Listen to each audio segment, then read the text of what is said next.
ఈ program Joyce Meyer ministries partners మరియు friends ద్వారా స్పాన్సర్ చేయబడింది.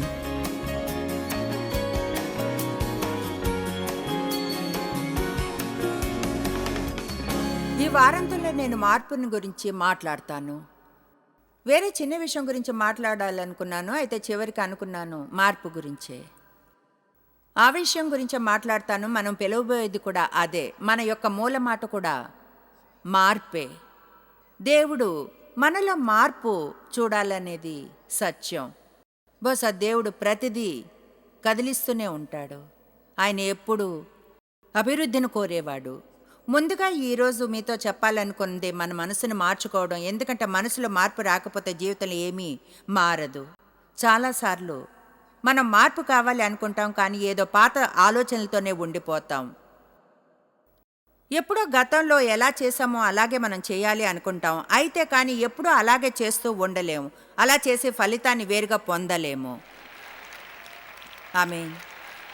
బహుశా చాలాసార్లు మనం అనుకుంటాం మనుషులు మారాలి, లోకం మారాలి అని.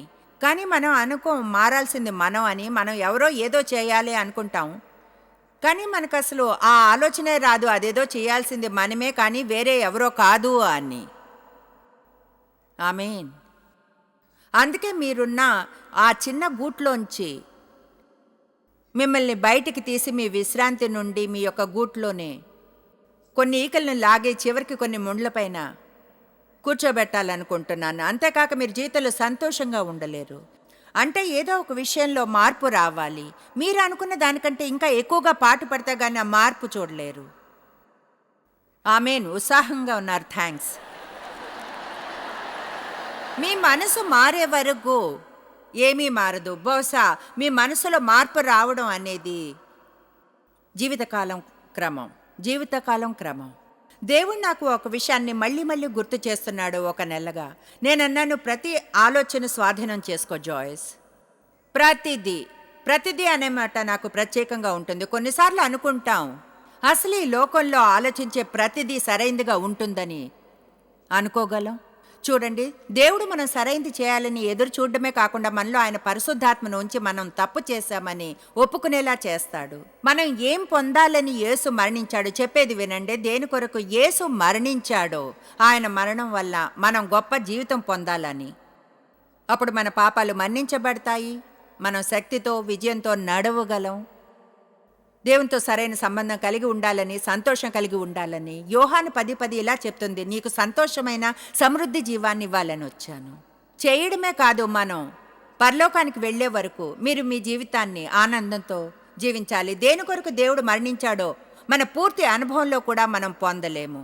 మనం దాని గురించి మాట్లాడగలం, దాని కొరకు ప్రార్థించవచ్చు, మార్గంలో వెళ్ళేప్పుడు ఎక్కడో చూడొచ్చు, కానీ మనసుని నూతనీకరించుకునే వరకు పొందలేము. అంతేకాదు, దేవుడు ఎలా ఆలోచిస్తాడో అలా ఆలోచించడం నేర్చుకునేంత వరకు.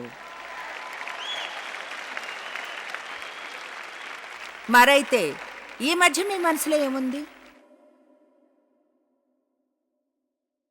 కొంతమందికి తెలియకపోవచ్చు, ఎందుకంటే దేని గురించి ఆలోచిస్తున్నారో తెలియదు.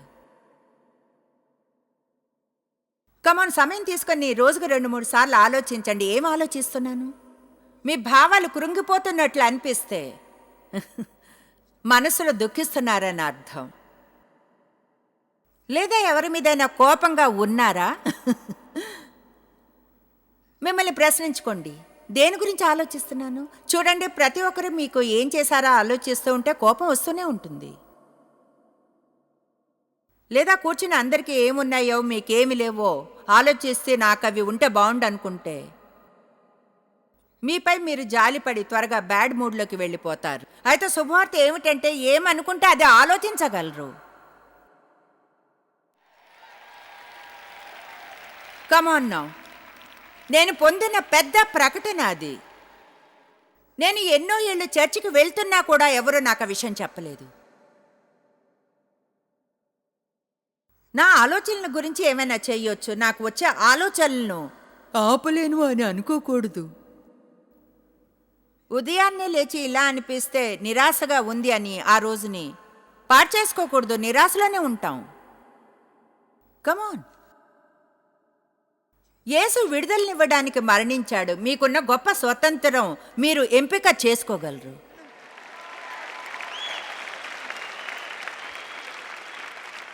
రోజంతా మీ మనసుని సాతాను ఆలోచనలతో నింపుకొని అవసరం లేదు. మీ ద్వారా సాతాన్ని తన పనులు చేసుకోనివ్వకూడదు. 2 కొరింథీ 10:4 చెప్తుంది, మా యుద్ధోపకరణములు శరీర సంబంధమైనవి కావు గాని దేవుని ఎదుట దుర్గాలను పడద్రోయజాలంత బలము కలవయ్యున్నవి. మేము వితర్కములను దేవుని గూర్చిన జ్ఞానమును అడ్డగించు ప్రతి ఆటంకమును పడద్రోసే ప్రతి ఆలోచన క్రీస్తుకు లోబడినట్లు చెరపట్టి ప్రతి ఒక్క తలంపు, వివేచన, సిద్ధాంతము, వితర్కములు కూడా సాతానుకు తర్కించడం అంటే ఇష్టం. ఇప్పుడు మీతో చెప్పేప్పుడు కూడా మీ ఆలోచనలు అదుపులో ఉంచుకోవాలని మీ శత్రువు మీతో వాదిస్తుండొచ్చు. నిజంగా మీరు అలా చేయలేరు అని. నిజం ఏమిటంటే మీరు చింతిస్తున్నారు, మీ అమ్మ చింతిస్తుంది, అమ్మమ్మ, మీరు కూడా కాదు. నిజం అది కాదు. ఆలోచనలు నూతనీకరించుకోవచ్చు. రోమా 12 చూద్దాం. మీ మనసు మారు వరకు ఏమీ మారదు. అనుకుంటే జరగదు, కోరుకుంటే జరగదు. అవును, ప్రార్థన శక్తివంతమైంది, ప్రార్థించాలి. అయితే మనసును నూతనీకరించుకోవాలి. మీరు చేసుకుంటారా దీంతో? ఇప్పుడే దేవుని వాక్యంతో. ఇది చదవకుండా విజయవంతమైన క్రైస్తవుడిగా ఉండాలని చూడకండి. మీరు చదవాలి. నేను అనుకుంటాను చదవడం అధ్యయనంలో తేడా ఉంది. కొంతమంది అసలు చదవరు, కొందరైతే ఇక్కడ కొంచెం అక్కడ కొంచెం చదువుతారు, లేదా ఇక్కడికి వచ్చి నా దగ్గర వాక్యం వింటారు, లేదా టీవీ ప్రోగ్రాం చూస్తారు. మీరు ధ్యానించాలి. బైబిల్ చెప్తుంది ధ్యానిస్తే అనుమతి పొందగలరు. అప్పుడు ఒక పని చేసే వ్యక్తి సిగ్గుపడిన అవసరం లేదు. ఇలా చదవకపోతే ఏ డాక్టర్ అయినా డాక్టర్ అవ్వలేడుగా. ఎంతమంది చదవకుండా డాక్టర్ అయినా డాక్టర్ దగ్గరికి వెళ్తారు? ఎంతమంది డెంటిస్ట్ దగ్గరికి వెళ్తారు చదవని వాని దగ్గరికి? అది చాలా సింపుల్, అవునా? విజయవంతమైన క్రైస్తవులుగా ఉండాలంటే జీవితం అనే స్కూల్ నుండి డిగ్రీ పొందాలనుకున్నా బైబిల్ని ధ్యానించాలి. నిజం చెప్తున్నాను, నాకు తెలిసిన దాన్ని బట్టి దేవునికి స్తుతులు. దానికి 32 ఏళ్ళు పట్టింది. ఇప్పటికీ నేర్చుకుంటున్నాను. ప్రతిరోజు జీవితాంతం నేర్చుకోవాలి. దేవుని వాక్యం గురించి ఎన్నో అద్భుతమైన విషయాలు ఉన్నాయి. మిగిలిన మాటల్లా కావు, ఆ మాటల శక్తి ఉంది. దేవుని వాక్యంలో సంపూర్ణ జీవం ఉంది. దానిలో పూర్ణ శక్తి, అభిషేకం ఉంది. వాక్యమే శరీరధారి అయి యేసులా వచ్చింది. ఇదే దేవుని చిత్తం. మనం దేవుని నుండి వినేది కూడా ఇదే. ఇలానే దేవుడు మనల్ని ఏం చేయమంటాడో తెలుసుకోగలం. దీని గురించి తెలుసుకోవడం నిజంగా అద్భుతం. మ్యాజికల్ అనే మాటను వాడాలంటే ఇష్టం లేదు. అయితే మనం దేవుని వాక్యాన్ని చదవడం ప్రారంభించిన తరువాత మనల్ని రూపాంతరం చెందించగల శక్తి ఉంది అని తెలుసుకోగలం. మీరు కానీ ఈ వారాంతం నాతో ఉండి నా మాటలు వింటే, మీరు ఒక చోట కూర్చుని ఎవరెవరు ఏం డ్రెస్ వేసుకున్నారో చూడొచ్చు. మీటింగ్ తర్వాత ఏం భోజనం పెడతారు అంటే మీరు అక్కడ కూర్చొని ఇలా ఉండొచ్చు. ఈ సిటీ అంతా తిరగవచ్చు. ఆయన ఏ ఒక్క విషయం మీద శ్రద్ధ చూపించకపోవచ్చు. ఆశ్చర్యం లేదు, అపవాది ఎంతో శ్రమ పడుతున్నాడు మనకున్న గమనాన్ని తీసివేయాలి అని. మీకు తెలుసా ఎంత కష్టమో దేని మీదన్నా 1 సెకండ్ కంటే ఎక్కువ గమనం ఉంచడం అంటే? నేను నమ్ముతాను అది సాతాను పన్నాగమని. మన కళ్ళ ముందు ఎన్నో విషయాలు వస్తాయి. ఎలా అంటే అది మంచిది కాదు. బహుశా మన పిల్లలు వాళ్ళ సమయం అధికంగా వీడియో ఆటల ముందు గడుపుతారు. వాళ్ళకన్నా మనం ఎక్కువ బాధను అనుభవిస్తాం. వాళ్ళు ఆలోచించేలా చేయండి. అంతేకాని ప్రతిదీ కంప్యూటర్ నుండో లేదా వేరే మెషిన్ నుండి వచ్చేలా చూడకండి. ఈ ఆధునిక పరికరాలను వాడకూడదని చెప్పడం లేదు. దేవుడు మనకి ఇచ్చిన ధ్యానించగల శక్తిని మనం కాపాడుకోవాలి. ధ్యానించడం అంటే మీ తలంపులను మళ్ళీ మళ్ళీ నెమరు వేసుకోవడం, ఆలోచించడం, చదువుతో ఆలోచించడం. వాక్యంలో చెప్పబడి ఉంది, దేవుని వాక్యాన్ని ధ్యానిస్తే మీలో పూర్తి మార్పు వస్తుందని. ఆమేన్. ధ్యానించడం అంటే ఏంటో తెలియదని చెప్పకండి. అందరం వరి అయ్యేప్పుడు చేసేది అది. చాలా మందికైతే రోజంతా సమస్యల గురించి ఆలోచిస్తూ ఉండడమే పని. అంటే దాని గురించి ఆలోచిస్తాం, మాట్లాడతాం. అయితే దేవుని వాక్యానికి వస్తే చెప్తాం, నేను అలా చేయలేను.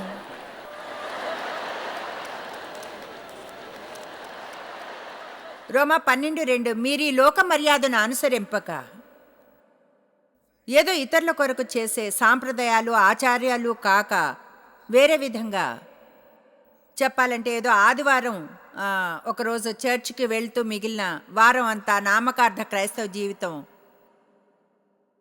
జీవించడం అన్నమాట. ఉత్తమమును అనుకూలమును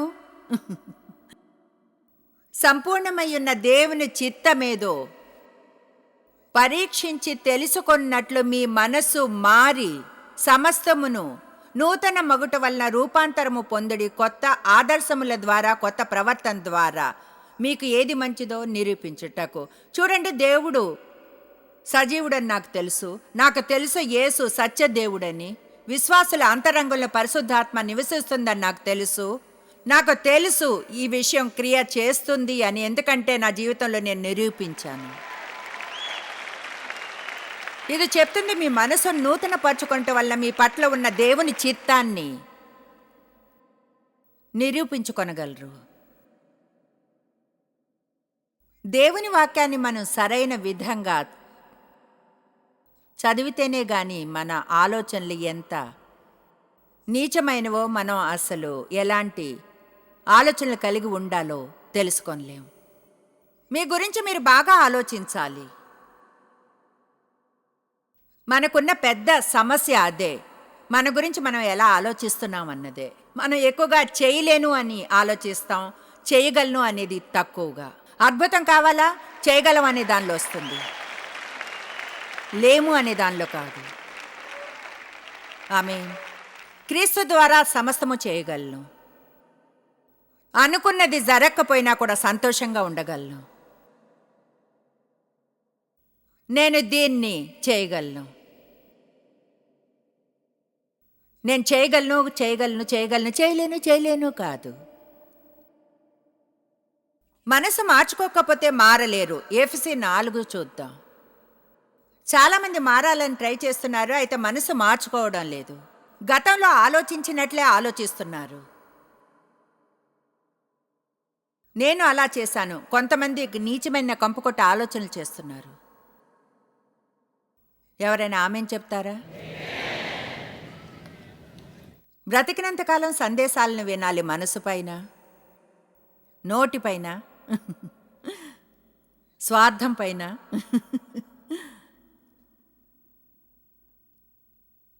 ఎఫెసీ 4:22.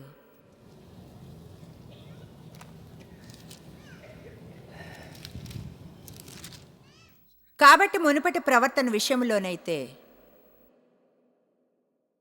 మోసకరమైన దురాశల వలన చెడిపోవు మీ ప్రాచీన స్వభావం వదులుకొని మీ యొక్క పాత మార్పులేని స్వభావాన్ని తీసివేసి దేవుని పోలికగా సృష్టింపబడిన నవీన స్వభావమును ధరించుకొనవలను. ఇది ఒక్కసారి జరిగేది కాదు. ఈ కాన్ఫరెన్స్ ఈ వారం చివరిలో అయ్యేలోపు జరిగే పని కాదు. మీ మనసులను నూతన పరచుకొనవలను. నూతనమైన శారీరక ఆత్మీయ స్వభావాన్ని ధరించుకొనవలను. మనం ఇంకా రోజు మన స్వాభావిక మార్పును కలిగి ఉండడం, వైఖరిని కలిగి ఉండడం ఎంతో మేలు. ఎంతమందికి తెలుసు మీ స్వభావాల్లో మార్పులు తీసుకురావాలని? ఎంతమంది నిజాయితీగా చెప్తారో అవును నాలో మార్పు కావాలి అని? ఓకే, అలా చేస్తే ఏం జరుగుతుందో చూద్దాం. 24వ వచనం, నవీన స్వభావాన్ని ధరించుకొనవలను. ఈ వాక్యాన్ని నేను చూసినప్పుడు ఒక విషయం నేర్చుకున్నా. 22లో పాత స్వభావంతో ఉండడం మానివేయాలని చెప్తుంది. 24వ వచనం ఇలా చెప్తుంది, దేవుడు ఏ విధంగా నడుచుకోమంటాడో అలా నడుచుకోవాలి. కానీ అక్కడికి చేరుకోవాలంటే మన మనసుని నూతన పరచుకోవాలి. అది ఎలా అంటే, నేను ఇక్కడ ఉన్నాను, నాకు అక్కడికి పోవాలనుంది, అక్కడికి వెళ్ళాలంటే ఒకే ఒక మార్గం. క్రీస్తు నన్ను ఎలా ఉండాలనుకుంటాడో అలా ఉండే క్రైస్తవుడిని అయితే అలా ఉండకుండా ఎలా ఉండకూడదో అలా నడుచుకుంటూ ఉంటే ఆ స్థితి నుండి వేరొక స్థితికి వెళ్ళే మార్గం ఒకటే. ప్రతిదినము స్వభావాన్ని నేను మార్చుకొనడం, వైఖరిని మార్చుకొనడం, దీన్ని వాక్యానుసారంగా చేయడమే. మన యొక్క నీచపు ఆలోచనలతో దేవునికి ఇష్టం ఉండదు. అంతేకాదు, మనం ఆలోచించే ప్రతి ఆలోచన ఆయనకి తెలుసు. ప్రతి ఒక్క ఆలోచన ఆయనకు తెలుసు. అంటే అవి దండను విధించడానికి కాదు, ఆలోచనలు శక్తివంతమైనవి అని అర్థం చేసుకోవాలి.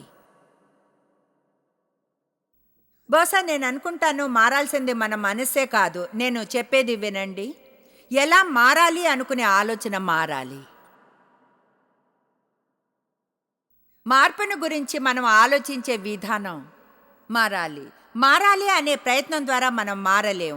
ఒక విషయం చెప్తున్నాను, ఎన్నో ఏళ్ళు మారాలని ట్రై చేసా మారడానికి. బైబిల్ చదివాను మారడానికి. చర్చికి వెళ్ళి ప్రసంగం వినేదాన్ని, ట్రై చేసేదాన్ని. అలా చేసిన వారు ఎవరన్నా ఉన్నారా? ప్రాణం పోయేంత వరకు అలా ట్రై చేశాను. తర్వాత దేవునితో చెప్పాను, ఎంతగా ట్రై చేస్తున్నానో, జాలి పడతాడేమో అని. అది పని చేయలేదు. తర్వాత నాటకం ఆడాను, దేవా ఇక నాకు చేత కాదు, నేను వదిలేస్తున్నాను దేవా. మనం ఇలా మారుతాం.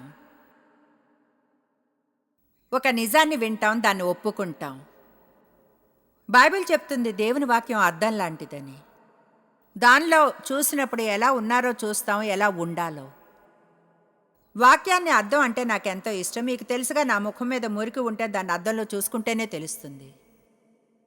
నేను గందరగోళం, అది నాకు తెలీదు. దేవుని వాక్యం అనే అద్దంలో చూసుకునేంత వరకు అందరూ సమస్య అనుకున్నాను, కానీ నేనే అని తెలియదు. మీలో చాలామంది ఈరోజు ఇక్కడికి వచ్చారు. మీరు అనుకుంటున్నారు మీరు పెళ్లి చేసుకునే వ్యక్తే సమస్య అని, కావలసినంత డబ్బు లేకపోవడం సమస్య అని, ప్రపంచమే సమస్య అని, మంచి ఇల్లుంటే సంతోషంగా ఉండేవారని. చూడండి, బహుశా మీరు అద్దంలో చూసుకోవాలి. ఓ, అది ఇక్కడ ఉందని నాకు తెలియదే.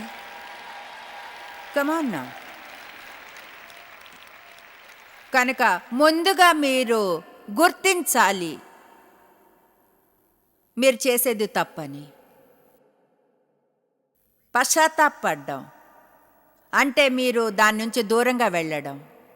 సారీ ఫీల్ అవుతున్నారు, దానికి దూరంగా వెళ్ళాలనుకుంటున్నారు. నిజమైన పశ్చాత్తాపం ఓ సారీ అనడం కాదు, అది సారీనే, కానీ దానికి దూరంగా వెళ్ళాలని కోరుకోవడం. తరువాత మనం మారేది, మనకు సమస్య ఉందని తెలిసిన తరువాత ముందుగా దేవుని సహాయం అడగాలి. దేవుడు లేకుండా మారలేము. ఆ తర్వాత చేయాల్సింది ఎక్కడ మారాలో ఆ చోట వాక్యాన్ని చదవడం. నాకు చెడు వైఖరిలో సమస్య ఉంటే అభివృద్ధిని గురించి చదివితే లాభం ఉండదు.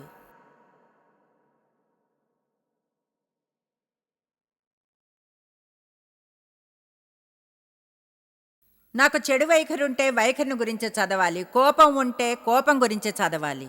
క్షమాపణలేమి గురించి ఉంటే క్షమాపణ గురించి చదవాలి, లేదా క్షమాపణలేమిని గురించి. అదేమంత కష్టం కాదు. మీకు తలనొప్పి ఉంటే తల మీద బ్యాండేడ్ వేసుకోరు.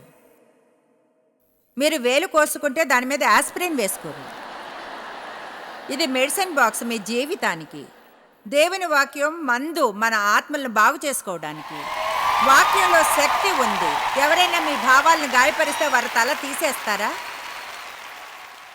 మీకు తెలుసా, రెండో రోజు పనికి వెళ్ళాలని, వాళ్ళు చేసింది మర్చిపోయి వారి పట్ల సరైన నడవడిక చూపాలని మీరు అనుకోవాలి. నా భావాలు కోపమైన స్థితిలో పైకి వెళ్ళాయని.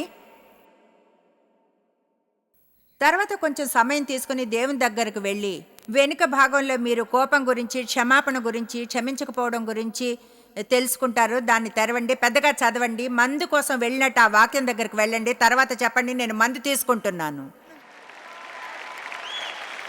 మందు తీసుకుంటున్నాను, అది నా గాయపడిన ఆత్మను స్వస్థపరుస్తుంది. కమాన్, ఇది చాలా ప్రాక్టికల్గా ఉంటుంది. దేవా, నీ వాక్యమే మాకు కావలసిన మందు, స్వస్థత కొరకు. మీరు మారగలరు, అయితే ట్రై చేస్తేనే మారలేరు. సామెతలు 23:7 చెప్తుంది, మనిషి ఆలోచన ఎలా ఉంటే అతను అలానే ఉంటాడు అని.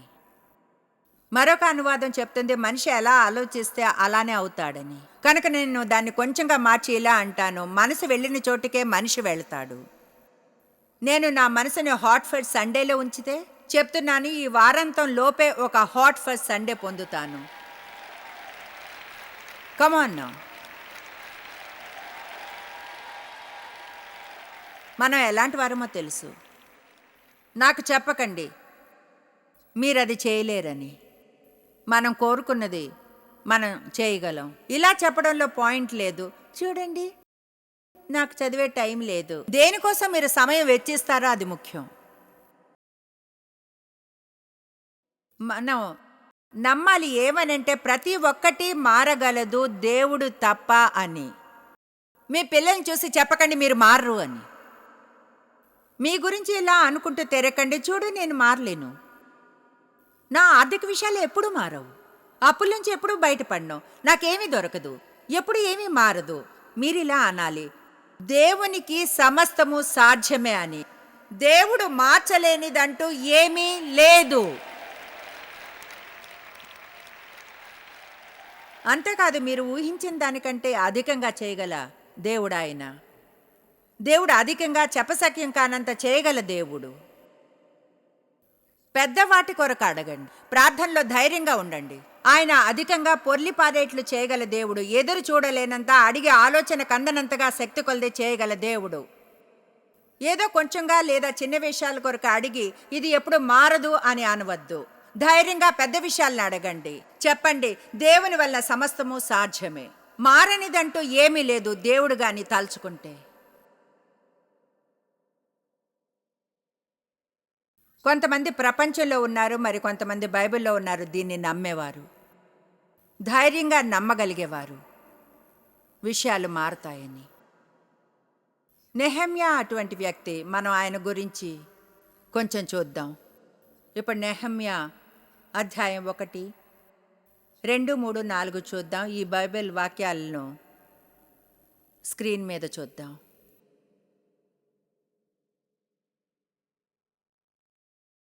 ఆ యొక్క దేశము నాశనమవుతుంది, గోడలు పడిపోయి ఉన్నాయి, అంటే శత్రువుల నుండి కాపాడేవారు లేరు, ప్రతిదీ గజిబిజిగా ఉంది. ఇలాంటి పరిస్థితిలో కూడా తిరిగి కట్టగలం అనే నమ్మకం అతనికి ఉంది. ఇప్పుడు 2, 3, 4 వచనాలు.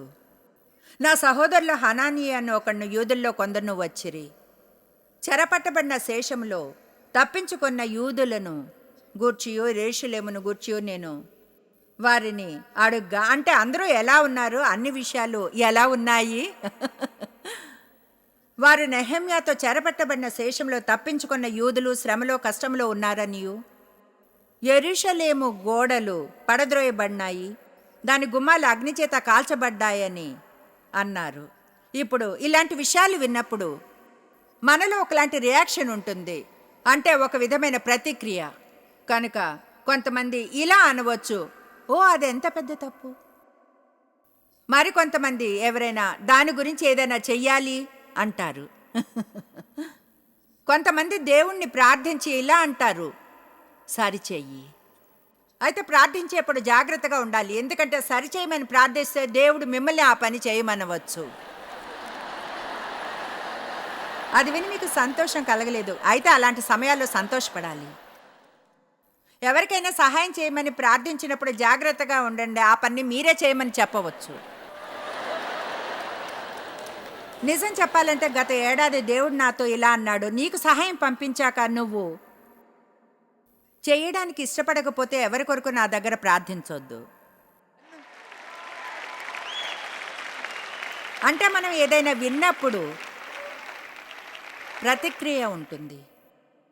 అయితే విచారకరం, ఈనాటి ప్రపంచంలో ఎవరు ఏమీ పట్టించుకోరో, అందరూ ఎవరో ఏదో చేయాలని చూస్తూ ఉంటారు.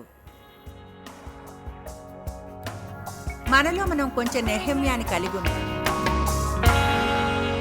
మన ఆలోచనలు మారాలి మన జీవితం మారడానికి ముందు. మనసుని సరిచేసుకోలేకపోతే జీవితాన్ని సరిచేసుకోలేము. ఫిలిప్పి 4:8 అద్భుతమైంది చెప్తుంది. మెట్టుకు సహోదరులారా, ఏది సత్యమైందో, ఏవి మాన్యమైనవో, ఏవి ఖ్యాతి కలిగినవో, పవిత్రమైనది, ప్రేమ కలిగినవి, పొగడతగినది ఉంటే వీటి గురించి ఆలోచించండి. వీటన్నిటి మీద ధ్యానం ఉంచాలి. ఇక్కడ వాక్యం ఏం చెప్తుందో వినండి, వాటిపై ధ్యానం ఉంచాలి. ఇది నిజంగా మనం మంచి వాటినే ఆలోచించాలి అని చెప్తుంది. నిజంగా మనం మంచి వాటిని గురించే ఆలోచించాలి. మీకు లాభం తెచ్చే వాటిని గురించి ఆలోచించండి. ఎవరి గురించి మేలింది ఆలోచించక, ఎవరిని నమ్మక, ప్రతిదీ వ్యతిరేకంగా ఆలోచించకండి. మీకు మీరు హెల్ప్ చేసుకోవచ్చు, శ్రేష్టమైన అనుకూలమైన ఆలోచన ఉంటే. జాయిస్ మేర్ మినిస్ట్రీస్లో మీరు మాకెంతో ముఖ్యులు. మిమ్మల్ని అభినందిస్తున్నాం. మా ఫ్రెండ్స్కి, పార్ట్నర్స్కి థ్యాంక్స్. ప్రపంచవ్యాప్తమైన ఈ పరిచర్య సాధ్యమయ్యేలా చేసినందుకు. అందరం కలిసి ఆకలిగొన్న వారికి భోజనం పెడుతున్నాం, బీదవారికి బట్టలిస్తున్నాం, దేశాలకు సువార్తను పంచుతున్నాం. ఈ రోజే సంప్రదించండి joycemeir.org. ప్రార్థనా నివేదనల్ని మాతో పంచుకోండి. మా సాధనాల గురించి తెలుసుకోండి. జాయిస్ సభల షెడ్యూల్ని తెలుసుకొని మాతో పార్ట్నర్ అవ్వండి. ప్రపంచమంతా క్రీస్తు ప్రేమను పంచడానికి. ఈ program Joyce Meyer ministries partners మరియు ఫ్రెండ్స్ ద్వారా స్పాన్సర్ చేయబడింది.